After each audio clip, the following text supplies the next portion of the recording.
Hello everyone. ഇപ്പൊ മുരളിയേട്ടൻ എന്ന് പറയുമ്പോൾ നമുക്ക് ഇമ്പോർട്ടന്റ് ആയിട്ട് പറയേണ്ടത് ഒരുപാട് ട്രാവൽ ചെയ്യാൻ ഇഷ്ടമുള്ള ആളാണ്. ഒരുപാട് ഹൈറ്റുകൾ കീഴടക്കിയ ഒരാളും കൂടിയാണ്. കോവിഡ് കാലഘട്ടത്തിൽ കുറെ ആൾക്കാർ കൂടിയിട്ട് ട്രക്കിംഗ് ഗ്രൂപ്പ് ഉണ്ടാക്കി.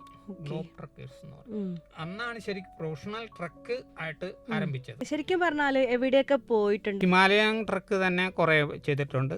കാശ്മീർ ഗോൾഡൻ ലേക്ക്, പിൻബാബ, Yunam peak, Kangchenjunga, Goechala pass, Everest base camp. വലിപ്പച്ചെറുപ്പം ഉണ്ട് എങ്കിലും ഏതാണ്ട് 128 ചെയ്തിട്ടുണ്ട്. വലിയ ഒരെണ്ണം പ്ലാൻ ചെയ്യുന്നതുകൊണ്ട് ആഗസ്റ്റ് 15 മൗണ്ട് എൽബ്രസ് എന്ന് പറഞ്ഞ ഇതിൽ പോയിട്ട് അവിടെ നമ്മുടെ പതാക ഉയർത്തണം എന്നുള്ള ഒരു മോഹത്തില് നമ്മളവിടെ ചെന്ന് പെട്ട് കഴിഞ്ഞാൽ എങ്ങനെയായാലും കിളിമഞ്ചാരോയുടെ മുകളിൽ എത്തിച്ചിട്ടേ അവര് നമ്മളെ വിടുകയുള്ളൂ. എത്രയോ രൂപ വേണം തോന്നുന്നു എവറസ്റ്റ് അല്ലേ? എവറസ്റ്റിൽ പോകണമെങ്കിൽ ഏതാണ്ട് 50 ലക്ഷം രൂപ. ലോകത്തിലെ ഏറ്റവും ഉയരം കൂടിയ സ്ഥലമാണ് എവറസ്റ്റ്. പോകണമെന്ന് അതിയായ മോഹമുണ്ട്. ഇങ്ങനെ യാത്രകൾ പോകുമ്പോൾ മുരളിയേട്ടന്റെ ഫാമിലിയിൽ നിന്ന് എത്രത്തോളം സപ്പോർട്ട്? നമ്മൾ ജീവിക്കുന്നത് വലിയ സ്വർഗത്തിലാണ് എന്നുള്ളൊരു തോന്നൽ വരും. പുറമേയുള്ള ചില ആൾക്കാരൊക്കെ ജീവിക്കുന്ന ആ കാഴ്ചകളൊക്കെ കാണുമ്പോൾ നമുക്ക് വല്ലാത്ത വിഷമമുണ്ടാവും. നമ്മളെ ചെറുതാക്കി കളയും. മനസ്സിലാഗ്രഹിക്കുന്ന യാത്രകൾ എവിടെയാണെന്ന് വെച്ചാൽ പോയി കാണാനും അതിനൊക്കെയുള്ള യോഗം ഉണ്ടാവട്ടെ എന്ന്. Hello everyone.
ഒന്നുമില്ലാതെ.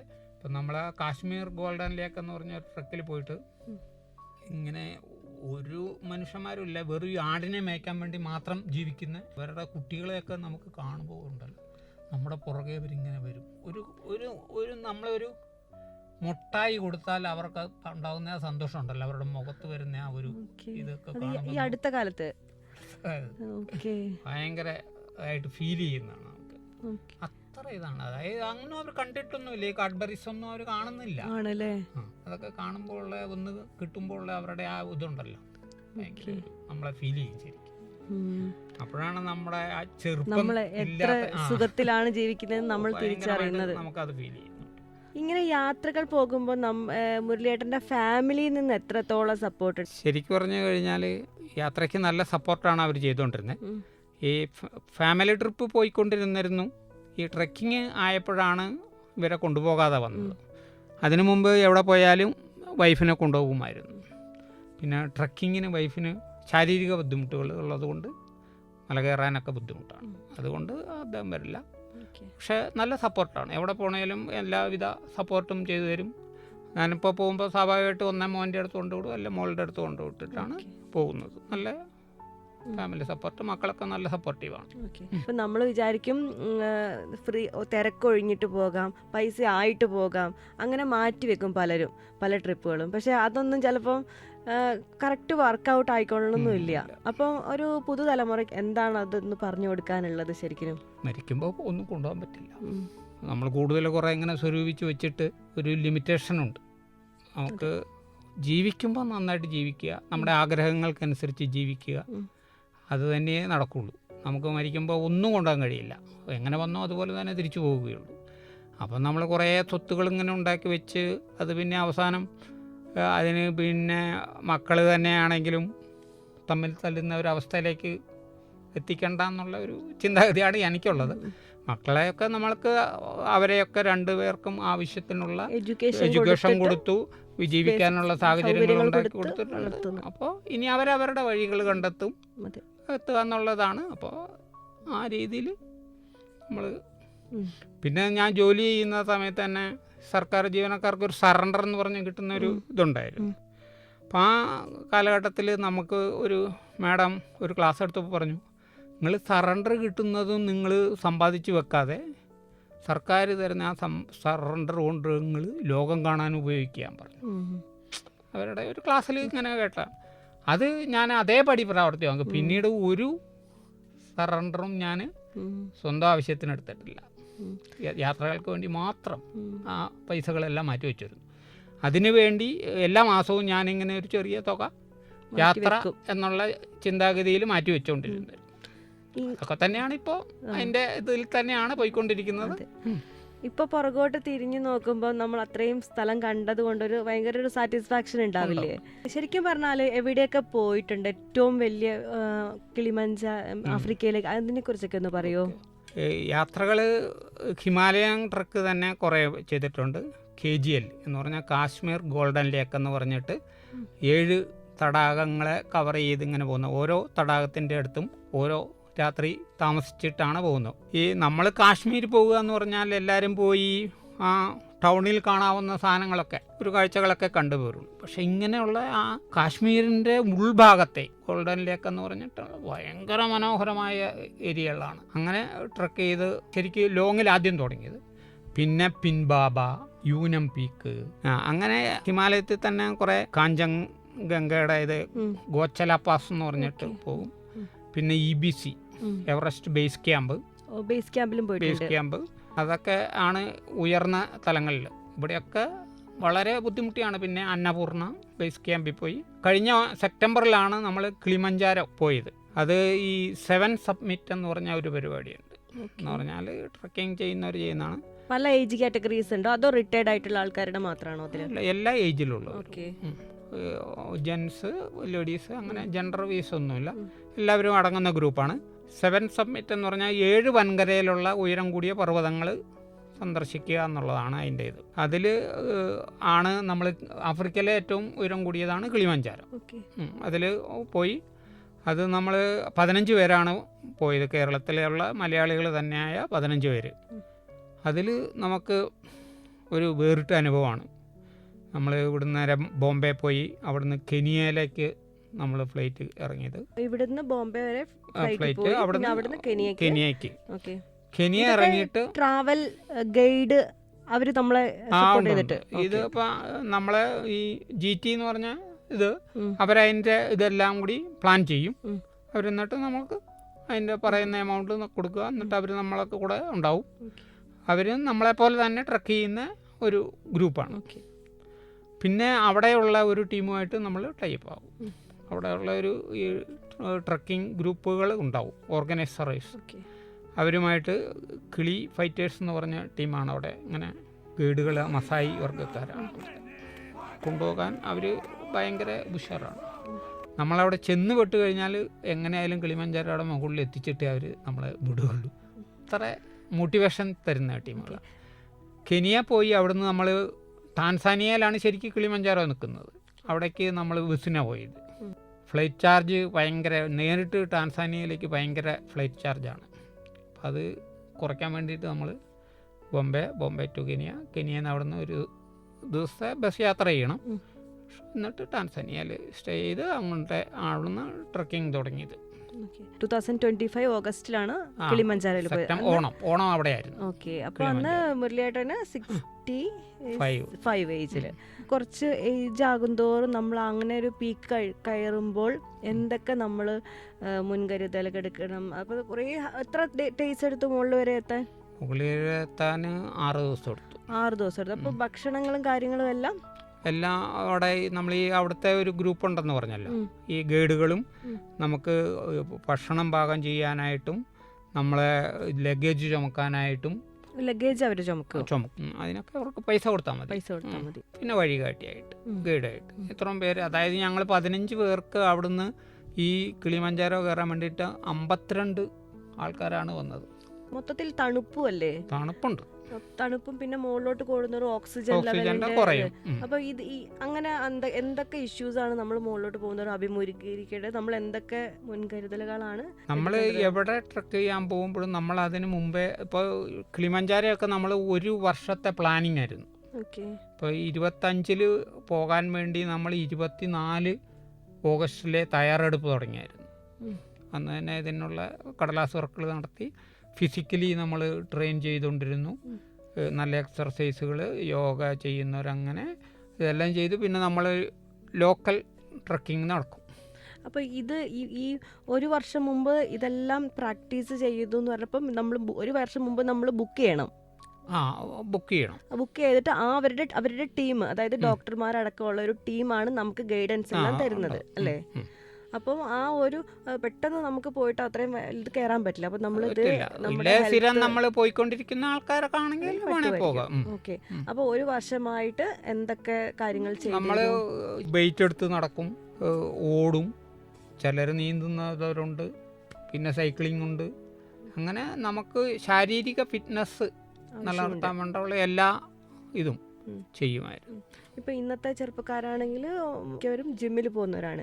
അപ്പൊ അവർക്ക് ഒരു റെഗുലർ എക്സസൈസ് അവർ ചെയ്യുന്നുണ്ട്. അപ്പൊ അങ്ങനെയുള്ള ആൾക്കാർക്കാണെങ്കിലും ഇത് പോസിബിൾ ആകും. മുമ്പേ പ്രിക്കോഷൻസ് എടുത്ത് പിന്നെ നമ്മൾ ലങ്സ് ഇതാക്കാൻ വേണ്ടിയിട്ട് നല്ല എക്സസൈസ്, ഓക്സിജൻ കുറയുന്ന ആ ഒരു ഇത് ചെയ്യാൻ വേണ്ടിയിട്ട് നമ്മൾ നല്ല എക്സസൈസ് ചെയ്യണം. നമ്മൾ മുകളിലോട്ട് പോകും തോറും ഈ ഓക്സിജൻ സിലിണ്ടറുകളുണ്ട് അവരുടെ കയ്യിലുണ്ട്. പക്ഷെ ഞങ്ങളെ പോയി ആരും ഓക്സിജൻ സിലിണ്ടർ യൂസ് ചെയ്തില്ലായിരുന്നു. അത് എമർജൻസി ഘട്ടത്തിൽ മാത്രമേ ഓക്സിജൻ ഇതാക്കുള്ളൂ. ഇപ്പോൾ എവറസ്റ്റ് കയറുന്നവരൊക്കെ ആണെങ്കിൽ മസ്റ്റായിട്ട് ഉപയോഗിക്കും. ഞാൻ എവിടെയോ വായിച്ച് കേട്ടിട്ടുണ്ട്, എത്രയോ രൂപ വേണം തോന്നുന്നു ഒരു എവറസ്റ്റ് അല്ലേ? എവറസ്റ്റിൽ പോകണമെങ്കിൽ ഏതാണ്ട് 50 ലക്ഷം രൂപ അത്രയും വേണം. അതുകൊണ്ടാണ് നമ്മൾക്ക് ആ ഒരു സ്വപ്നം മാത്രമാണ് നമുക്കിപ്പോൾ ഒരു ഭീഷണി നിൽക്കുന്നത്. ഇപ്പോൾ ലോകത്തിലെ ഏറ്റവും ഉയരം കൂടിയ സ്ഥലമാണ് എവറസ്റ്റ്. പോകണമെന്ന് അതിയായ മോഹമുണ്ട്. പക്ഷെ 50 ലക്ഷം രൂപ നമ്മളെ കൂട്ടിയാൽ കൂടുന്നതല്ല. ഇത് നമ്മളിത് പ്ലാൻ ചെയ്ത് ഇപ്പോൾ നെക്സ്റ്റ് ഇയർ പോകണം പറഞ്ഞാൽ ഇപ്പൊ തന്നെ നമ്മൾ എല്ലാം അടച്ചു തീർക്കണം. അങ്ങനെ വേണ്ട, ഇൻസ്റ്റാൾമെന്റ് ആയിട്ട് മാസം അടച്ചു കൊടുത്താൽ മതി. പിന്നെ അതിന് ഏജ് അങ്ങനെ എന്തെങ്കിലുമൊക്കെ ലിമിറ്റ്, ഒരു ഹെൽത്തി ഫിറ്റ്നസ്, നമ്മുടെ ഫിറ്റ്നസ് ആണ് മെയിൻ ആയിട്ട്. നമ്മുടെ കൂടെ ഈ കിളിമഞ്ചാരോ കയറാൻ വന്നതിൽ 73 വയസ്സുള്ള ഒരാളുണ്ടായിരുന്നു, 4 ലേഡീസ് ഉണ്ടായിരുന്നു. പിന്നെ ഏതാണ്ട് 6 പേര് 60 വയസ്സിന് മേലെ ഉള്ളവരായിരുന്നു. കുട്ടികളൊക്കെ ഒരു പ്രായം കഴിഞ്ഞിട്ടായിരിക്കും കുട്ടികളെ പറ്റുള്ളൂ. അങ്ങോട്ട് 18 വയസ്സ് 16 വയസ്സ് കഴിഞ്ഞിട്ടേ അങ്ങോട്ട് അങ്ങോട്ട് പെർമിഷൻ കയറ്റും. ഉള്ളൂ. ഓക്കേ. പക്ഷേ ഈ EBCയിലൊക്കെ ചെറിയ കുട്ടികൾ ഇടയ്ക്ക് വരും. ഉം. 8 വയസ്സുള്ളൊക്കെ ഒരു കുട്ടി ഞങ്ങൾ കഴിഞ്ഞ തവണ പോയപ്പോൾ ഉണ്ടായിരുന്നു. ഇത്രയും നാളായിട്ട് പോയതിൽ ഏറ്റവും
എന്നുള്ള ഒരു തോന്നലും പിന്നെ ആ കാഴ്ചകളെല്ലാം കൂടി നമുക്കങ്ങോട്ട് മനസ്സ് നിറഞ്ഞിട്ടുണ്ടല്ലോ.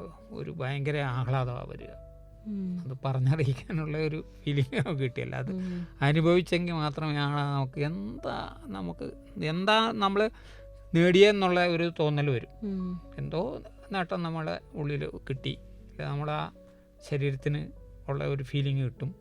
പിന്നെ നമ്മൾ ഈ കയറ്റത്തിൽ ഈ രാത്രിയൊക്കെ നമുക്ക് തോന്നും എന്തിനായിട്ട് നമ്മളിതിന് ഇറങ്ങി പുറപ്പെട്ടെ എന്നുള്ള ഒരു ചിന്താഗതിയൊക്കെ ചിലപ്പോൾ നമ്മളെ ഉള്ളിൽ കൂടി വരും.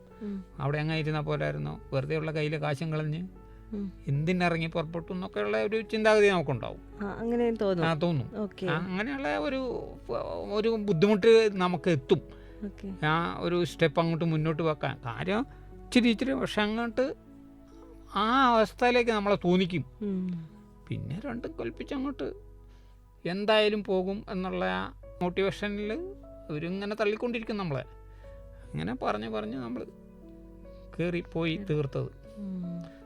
പക്ഷെ തിരിച്ച് നമ്മൾ ഇറങ്ങുന്ന പകല, അവിടെ അധികം സമയം നമ്മളെ നിർത്തൂല. ഇതിപ്പോ രാത്രി 12 മണിക്ക് പോയാൽ നേരം വെളുത്ത് ഏതാണ്ട് 9 മണിയൊക്കെ ആയപ്പോഴാണ് അതിന്റെ മേലെ എത്തിയത്. അപ്പൊ അത്രയും സമയം നടന്ന് അവിടെ എത്തും.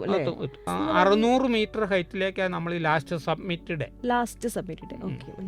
600 മീറ്ററേ ഉള്ളൂ. പക്ഷെ അത് ഒരു നല്ല ഇതാണ്. തിരിച്ചു വരുമ്പോഴാണ് നമ്മൾ ചുറ്റോട്ടമൊക്കെ ശരിക്കും കാണാൻ ആസ്വദിക്കാനൊക്കെ പറ്റുക. അപ്പം നമ്മൾ തന്നെയാണ് ഇതിൽ കയറി വന്നേ എന്നുള്ള ഒരു തോന്നൽ നമുക്ക് വരും. നമ്മൾ ഈ ട്രാവൽ ചെയ്യുന്ന സമയത്ത് ഒരുപാട് ആൾക്കാരൊക്കെ ഉണ്ടോ അതില്? നമ്മൾ പോയ സമയത്ത് അധികം വലിയ ക്രൗഡില്ല, എന്നാലും ഉണ്ട്, അത്യാവശ്യം ഉണ്ട്. ലോകത്തിലെ പല സ്ഥലത്ത് അതിൽ ഇന്ത്യക്കാര് ഉണ്ടെങ്കിലും കുറവാണെന്ന് തോന്നുന്നു എനിക്ക്. മലയാളികൾ ഞങ്ങൾ മാത്രമേ അന്നേരം ഉണ്ടായിരുന്നു. നമുക്കിങ്ങനെ കിളിമഞ്ചാരോ കീഴടക്കി അപ്പൊ ഇപ്പോഴും മനസ്സിലിങ്ങനെ ഓരോ പോകണം, ഓരോ ട്രാവൽ അതേപോലെ ഇങ്ങനെ തെളിഞ്ഞിങ്ങനെ വരുന്നുണ്ട്. ഇനിയും പോകാൻ ഒരു താല്പര്യം. ദിവസത്തെ മല കയറല് ഒരു കുന്ന് ഫുള്ളായിട്ട് കയറണം. ഫുൾ പാർക്കെട്ടാണ്.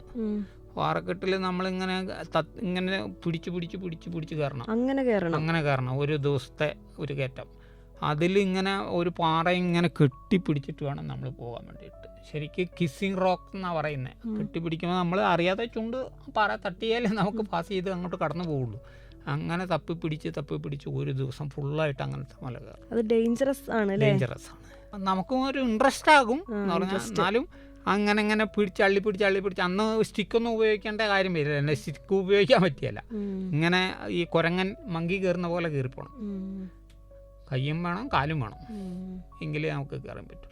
പിന്നെ ഒരു ദിവസം ഫുള്ളായിട്ട് ഇങ്ങനെ നടക്കണം. വേറെ ഒന്നും കാണാനില്ല. ഇങ്ങനെ പരന്ന് കിടക്കുന്ന മണലാരണ്യം പോലെ ഇങ്ങനെ കിടക്കും. അങ്ങനെ അപ്പം ഈ അതിനു മുമ്പ് റോക്ക് എന്ന് പറഞ്ഞു. അപ്പൊ ആ ടൈമിൽ അവിടെ ഇവിടെയൊക്കെ ട്രീകളൊക്കെ ഒന്നുമില്ല, റോക്ക് മാത്രം. ഈ റോക്ക് എന്ന് പറഞ്ഞാൽ നമ്മൾ ഉദ്ദേശിക്കുന്ന പോലെ പാറകളല്ല. കിളിമഞ്ചാരം എന്ന് പറഞ്ഞാൽ പഴയ ഒരു അഗ്നിപർവ്വതമാണ്. അപ്പൊ അതിന്റെ ലാവയുടെ ഇതാണ് പൊടിഞ്ഞിങ്ങനെ ഇതായി തീർന്ന് ഇങ്ങനെ വന്ന സാധനങ്ങളാണ്, റോക്കുകളാണ്. അപ്പോൾ ആ ഇങ്ങനെ ഉന്തി മുഴച്ചു ഇങ്ങനെ നിൽക്കുന്നതാണ്. നമ്മളിവിടെ ഒറ്റ ഇപ്പോൾ കുളകപ്പാറ എന്നൊക്കെ പറഞ്ഞു കഴിഞ്ഞാൽ നമുക്കൊരു സങ്കല്പമില്ലേ, അതുപോലെയുള്ള പാറയല്ല. പിന്നെ ഈ ഒരു ആദ്യത്തെ ദിവസം നമ്മൾ നല്ല ഫോറസ്റ്റ് കൂടിയാണ് നടക്കുക. അത് കഴിഞ്ഞ് പിറ്റേ ദിവസം ഈ മരങ്ങളുടെ വലിപ്പം കുറഞ്ഞു വരും. പിന്നെ വന്ന് കുറ്റിച്ചെടി പോലെയാവും. നമ്മളെ ഈ തേയിലച്ചെടിയില്ലേ, പിന്നെ വരുമ്പോൾ ഒന്നുമില്ലാതാവും. പിന്നെ ഫുൾ മണ്ണ് മാത്രം, കുറേ മഞ്ഞുകളും അങ്ങനെയുള്ളത്. അതിങ്ങനെ ഒരു ദിവസം ചിലപ്പോൾ അതിങ്ങനെ തന്നെ നടക്കേണ്ടി വരും. തിരിച്ചിറങ്ങുന്ന ദിവസവും അതുപോലെ തന്നെയാണ്. തിരിച്ച് നമ്മൾ ഒറ്റയടിക്ക് 22 കിലോമീറ്റർ ഇറങ്ങിപ്പോരും. ആ ഒരു പോക്ക് അങ്ങ് പോകുന്ന ഫുൾ ഇറക്കമായിരിക്കും. പൂരലോ നടക്ക നമുക്ക് അങ്ങ് കാണാം, ദൂരെ കാണാം. നമ്മൾ കയറുന്നത് പോലെ ഇറങ്ങുന്നതും കുറച്ച് ബുദ്ധിമുട്ടുള്ള ടാസ്ക് അല്ലേ? ഇറങ്ങാൻ നല്ല ബുദ്ധിമുട്ടാണ്. എന്താണ് മുരളിയേട്ടന് ഒരു യങ് ജനറേഷൻ ആയിട്ടുള്ള ആൾക്കാരോട് ഇത്രയും ട്രാവൽ ചെയ്ത് ഒരു വ്യക്തി എന്ന നിലയിൽ ഇതിൽ കൊടുക്കാനുള്ള ഉപദേശങ്ങൾ, വായനയുടെ ഇമ്പോർട്ടൻ്റ് എന്തൊക്കെ ഉപദേശം? നമ്മളെ എന്തായാലും വളർത്തുകയുള്ളൂ. ആ വായന കൂടുതലാകുമ്പോൾ നമുക്ക് ലോകം കാണണം എന്നുള്ള മോഹം കൂടുതലാകും. അപ്പോൾ ആ കാഴ്ചകൾ കാണണമെങ്കിൽ നമ്മൾ സഞ്ചരിക്കണം. ഓരോ യാത്രയും നമ്മളെ പുതിയ മനുഷ്യനാക്കി തീർക്കും. ഒരു യാത്ര പോകുമ്പോൾ ഉള്ള മനുഷ്യനായിരിക്കില്ല തിരിച്ചു വരുമ്പോൾ. വളരെ മാറ്റങ്ങളുണ്ട്. ശാരീരികമായിട്ടും ഉണ്ടാകും, മാനസികമായിട്ടും ഉണ്ടാകും. കാശ്മീർ വളരെ ബ്യൂട്ടിഫുൾ ആയിട്ടുള്ള ഒരു സ്ഥലമാണ്. എല്ലാവർക്കും, പല ആൾക്കാർക്കും ഇപ്പോൾ ഒരു ഇൻ്റർനാഷണൽ ട്രിപ്പോ അവിടെ ഇവിടെ ഒന്നും പെട്ടെന്ന് സാധിച്ചില്ലെങ്കിലും അറ്റ്ലീസ്റ്റ് കാശ്മീർ വരെ പോയി കാണണം എന്നാണ് എൻ്റെ അഭിപ്രായത്തിൽ. കാശ്മീർ പോകുന്നവർ കഴിയുമാണെങ്കിൽ KGL ചെയ്യണം എന്നാണ്. അതായത് കാശ്മീരിൻ്റെ ഉള്ളിലേക്ക് പോയാലാണ് നമ്മൾ ഇപ്പോൾ ഈ കാണുന്ന ഇതല്ല, ഭയങ്കര കാഴ്ചകളുണ്ടാവും. പ്രിയപ്പെട്ട തിരിഞ്ഞു നോക്കിയാൽ ആ പൂക്കളിങ്ങനെ ചെറിയ ചെടികളുണ്ടല്ലോ, ഒരു കുന്നു നിറച്ച പൂക്കളായിരിക്കും. ഇതൊക്കെ കണ്ടാൽ നമുക്ക് മനസ്സിന് അത്രയും സാറ്റിസ്ഫാക്ഷൻ. ഒരേ കളറിൽ ഇങ്ങനെ ചില കുന്നുകൾ നോക്കിയാൽ മഞ്ഞ തന്നെ ആയിരിക്കും. തുളിപ്പ് ഫ്ലവർ, ചെറിയ ചെടികളായിരിക്കും, പക്ഷെ പൂ വളരെ മനോഹരം. അത് തന്നെ മനസ്സിനൊരു ഭയങ്കര തടാകങ്ങളൊക്കെ ഉണ്ടല്ലോ, ഭയങ്കര തണുപ്പാണ്. തടാകത്തിൽ നമുക്ക് കുളിക്കാനോ ഇറങ്ങാനോ ഒന്നും പറ്റില്ല. അത് കാണുമ്പോൾ തന്നെ നമുക്ക് ഉണ്ടാകുന്ന ഒരു ഫീലിംഗ് വളരെ ഇതാണ്. പിന്നെ വലിയ ഒരെണ്ണം പ്ലാൻ ചെയ്യുന്നതുകൊണ്ട് ആഗസ്റ്റ് 15 മൗണ്ട് എൽബ്രസ് എന്ന് പറഞ്ഞ ഇതിൽ പോയിട്ട് അവിടെ നമ്മുടെ പതാക ഉയർത്തണം എന്നുള്ള ഒരു മോഹത്തിൽ നമ്മൾ യൂറോപ്പിലെ ഉയരം കൂടിയ പർവ്വതം മൗണ്ട് എൽബ്രസ്. അതും ഇതുപോലെ ഒരു ടീം, അതെ, ഈ ഗ്രൂപ്പിൻ്റെ കൂടെ ട്രക്കിംഗ് ഗ്രൂപ്പ്. അതാണ് ഇപ്പോൾ പ്ലാൻ ചെയ്തിരിക്കുന്നത്. പിന്നെ ഒക്ടോബറിലേക്ക് ഒരെണ്ണം മനാസുലു എന്ന് പറഞ്ഞ ഒരെണ്ണമുണ്ട്. ലോകത്തിലെ 8ാമത്തെ ഉയരം കൂടിയതാണ്. ഉയരങ്ങളിൽ 8ാമത്തെ സ്ഥാനമുള്ള ഇതാണ് മനാസുലു. അതിൽ പോകാൻ വേണ്ടിയിട്ട് ഈ വർഷത്തെ ഇത് 3 പ്ലാനാണ് മെയിനായിട്ട് വെച്ചിരിക്കുന്നത്. ഇങ്ങനെ യാത്രകളൊക്കെ പോകുമ്പം സമൂഹത്തിൽ നിന്ന് എന്തെങ്കിലും മോശമായിട്ട് ഉണ്ട്, ഇഷ്ടം പോലെ ഉണ്ട്. അവന് കൈക്കൂലി മേടിച്ചിട്ടാ ഇത്ര പൈസ ഉണ്ടായത്, അങ്ങനെയൊക്കെ ഉള്ളതൊക്കെ ഉണ്ട്. പക്ഷെ അതിലും നമുക്ക് വിഷമമൊന്നുമില്ല. നമ്മളാരെയും പിടിക്കുകയോ കൈക്കൂലി മേടിക്കുകയോ അങ്ങനെയൊന്നും ചെയ്തിട്ടില്ല. നമ്മൾ അന്ന് പിശുക്കി മാറ്റി വെച്ച സംഭവങ്ങൾ ഒക്കെ തന്നെ ആണ് ഉപയോഗിക്കുന്നത്. പിന്നെ ഇത് കഴിഞ്ഞ തവണ കാശ്മീരിലൊക്കെ പോകാൻ വേണ്ടി ഗോൾഡ്, വൈഫിൻ്റെ ഗോൾഡൊക്കെ പണയം വെച്ചിട്ടൊക്കെ.